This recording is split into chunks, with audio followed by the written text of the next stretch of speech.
সুপ্রভাত বন্ধুরা, সবাই কেমন আছেন? আশা করি সকলে ভালো, আমিও ভালো। বৃষ্টি তো এখনও হচ্ছে, তো বৃষ্টিটা হওয়ার দরকার ছিল। আরও কিছুটা বৃষ্টি হলে ভালোই হয়।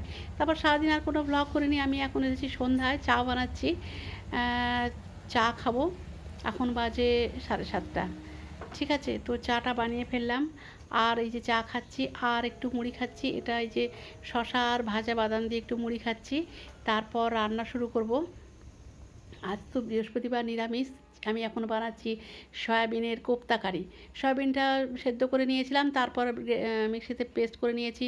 এর মধ্যে 3 টেবিল স্পুন বেসন দিয়েছি, হলুদের গুঁড়ো, লাল লঙ্কার গুঁড়ো, অল্প একটু নুন আর অল্প একটু সরষের তেল। তারপর দিলাম 2 টিস্পুনের মতো কর্নফ্লাওয়ার দিয়ে ভালো করে মেখে নিয়ে কোপ্তার শেপ দিয়েছি। তারপর আমি ফ্রাইং প্যানে সরষের তেল গরম করে কোপ্তাগুলো ভালো করে ভেজে নিচ্ছি। এই যে দেখুন, সুন্দর করে ভেজে নিচ্ছি। ভাজা মোটামুটি হয়ে গেছে, তুলে নিয়েছি। এখন আমি কড়াইতে সরষের তেল গরম করে 5 ফোড়ন, তেজপাতা ফোড়ন দিলাম, একটা টমেটো গ্রেট করা আদা দিয়ে ভালো করে নেড়ে চেড়ে নিচ্ছি। হলুদের গুঁড়ো দিলাম, লাল লঙ্কার গুঁড়ো দিলাম।